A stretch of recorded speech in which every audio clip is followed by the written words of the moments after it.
kembali dengan saya, Umi Naharia, JGP Angkatan 11 dari Kota Kediri.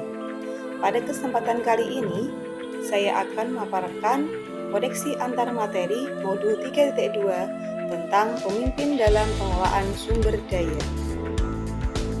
Kesimpulan tentang pemimpin pembelajaran dalam pengelolaan sumber daya adalah pemimpin pembelajaran dalam pengelolaan sumber daya adalah seorang pemimpin yang menggunakan pendekatan berbasis aset atau kekuatan dalam mengidentifikasi aset, yaitu Asset-Based Community Development.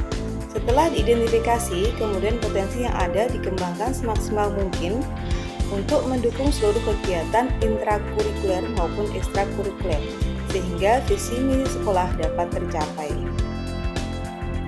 Implementasi pemimpin pembelajaran dalam pengelolaan sumber daya di kelas yaitu dapat menggunakan sarana-prasarana yang tersedia secara efektif dan efisien. Yang kedua, melakukan kerjasama dan kolaborasi dengan guru dan murid dalam melaksanakan suatu kegiatan. Meningkatkan kreativitas guru dan murid, melaksanakan pembelajaran berdiferensiasi untuk memfasilitasi potensi heterogen yang dimiliki murid. Mengajak murid bekerjasama dalam melakukan kegiatan literasi dan pembelajaran. Siswa yang sudah menguasai pembelajaran dapat membantu temannya yang belum terlalu menguasai materi ataupun pembelajaran. Implementasi pemimpin pembelajaran dalam pengelolaan sumber daya di sekolah dapat dilakukan dengan cara 1. Memanfaatkan sarana-prasarana sekolah secara efektif dan efisien untuk kegiatan intrakurikuler dan juga ekstrakurikuler. Yang kedua, melibatkan seluruh warga sekolah pada setiap kegiatan yang ada. Yang ketiga, berkolaborasi dengan semua anggota sekolah. Yang keempat, memaksimalkan komunitas sekolah untuk mengembangkan kompetensi guru dan mencari solusi dari kendala dalam pembelajaran yang telah dihadapi guru.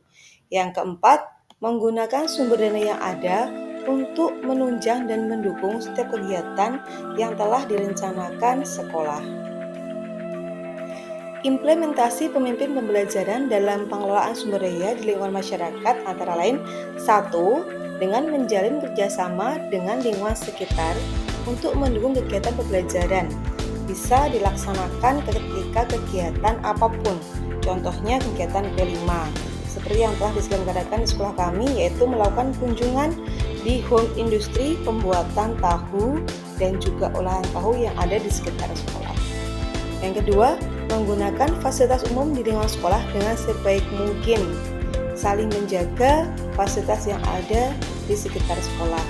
Nomor 3, melakukan kolaborasi dengan berbagai instansi dan lembaga masyarakat, seperti contohnya melakukan kerjasama dengan pihak puskesmas untuk melakukan screening dan juga melakukan kerjasama dengan Dishub untuk melakukan pengenalan transportasi umum terhadap siswa.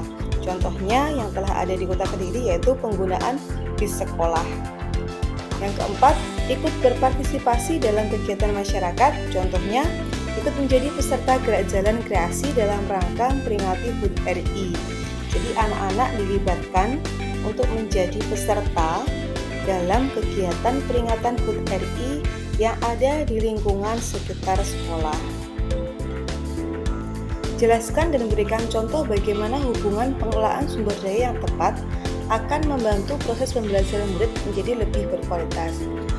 Menurut saya, sumber daya sekolah yang dikelola dengan baik akan memungkinkan tergalinya potensi dari seluruh warga sekolah, sehingga dari warga sekolah ini akan menjadi support utama untuk terlaksananya pembelajaran yang berpihak pada murid. Yang kedua, 7 modal aset yakni modal manusia, fisik, lingkungan alam, sosial, agama dan budaya, finansial, dan politik apabila digunakan dengan tepat untuk mendukung proses pembelajaran, maka akan menjadi kegiatan yang berkualitas dan bisa memberikan dampak yang baik kepada peserta didik. Keterkaitan antar materi modul 1.1 dengan modul 3.2 adalah di dalam proses menuntun siswa, sebagai pendidik kita dapat memanfaatkan sumber daya yang ada di sekolah sebagai bentuk pembelajaran yang berpihak pada murid dengan tujuan menggali potensi murid agar dapat mencapai kebahagiaan yang setinggi-tingginya. Sedangkan keterkaitan modul 1.2 dengan modul 3.2 adalah sebagai pemimpin pembelajaran, guru merupakan salah satu dari 7 modal utama, yaitu modal manusia. Guru sebagai pendidik memiliki nilai dan peran yang sangat penting dalam pembelajaran di kelas, sehingga nilai-nilai dan peran guru penggerak, yaitu mandiri, kolaboratif, reflektif, inovatif, dan berpihak pada murid harus dijadikan landasan dalam terciptanya pembelajaran yang sesuai dengan profil pelajar Pancasila. Keterkaitan antar materi modul 1.3 dengan modul 3.2 yaitu dalam menyusun visi misi yang berpihak pada murid. Sebagai pemimpin pembelajaran, guru haruslah melihat aset yang dimiliki dengan menggali kekuatan atau hal yang positif yang ada di sekolah dengan mengoptimalkan 7 modal atau aset dengan menggunakan pendekatan berbasis aset, yaitu IA atau inquiry apresiatif melalui alur baca. Pemimpin harus bisa memberdayakan sumber daya yang ada di sekolahnya dengan berkolaborasi, mengajak komunitas sekolah untuk mengembangkan dan memajukan sekolah sehingga dapat mencapai visi dan misi sekolahnya. Keterkaitan modul 2.1 dengan modul 3.2 yaitu untuk dapat melaksanakan pembelajaran yang berpihak pada murid. Sebagai pendidik, kita harus dapat melakukan pemetaan kesiapan belajar, minat dan profil belajar murid yang sesuai dengan keunikannya atau melaksanakan pembelajaran berdiferensiasi. Agar dapat berjalan, maka dibutuhkan modal utama seperti modal manusia, modal fisik, modal lingkungan alam, dan juga modal finansial. Keterkaitan antara materi modul 2.2 dengan modul 3.2 yaitu dalam penerapan PSE atau pembelajaran sosial emosional, kita belajar menggunakan teknik kesadaran diri atau mindfulness yang selalu berpikir positif bahwa segala kekuatan yang ada di sekolah dapat dikembangkan jika semua aset dapat dikelola dengan benar, sehingga kita dapat menyusun visi misi yang berpihak pada murid. Lalu keterkaitan modul 2.3 dengan modul 3.2 yaitu pemimpin harus mampu menerapkan teknik coaching dalam melakukan segala tindakan untuk pengelolaan sumber daya yang ada di sekolahnya. Pemimpin pembelajaran di kelas dapat melakukan coaching pada siswanya untuk memetakan kesiapan belajar, minat, dan profil belajar murid yang berbeda sesuai dengan keunikan dan potensinya. Keterkaitan modul 3.1 dengan modul 3.2 yaitu sebagai pemimpin pembelajaran, maka akan selalu berhadapan dengan dua situasi, yakni dilema etika dan rujukan moral yang dituntut pada pengambilan keputusan yang terbaik. Dalam pengambilan keputusan, sebagai pemimpin dapat menggunakan langkah-langkah pengambilan keputusan yang berdasarkan 4 paradigma, 3 prinsip, dan 9 langkah pengambilan dan pengujian keputusan. Ketika keputusan yang diambil sudah sesuai dengan langkah-langkah yang ada, maka diharapkan dapat memberikan dampak positif bagi lingkungan sekolah, terutama dalam menggali aset atau sumber daya yang ada di sekolah.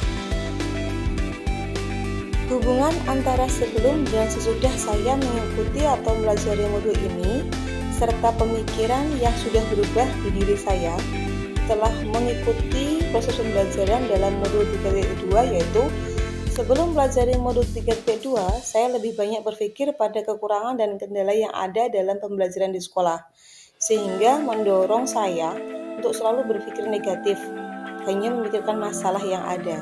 Namun, setelah saya mempelajari materi 3.2, saya dapat belajar untuk melihat dan menggali kekuatan sekolah menggunakan pendekatan berbasis aset. Selain itu, adanya penjabaran materi tentang 7 modul utama sumber daya sekolah membuat saya semakin mudah memahami bahwa di sekitar kita banyak sekali aset yang dapat dimanfaatkan untuk mendukung pembelajaran.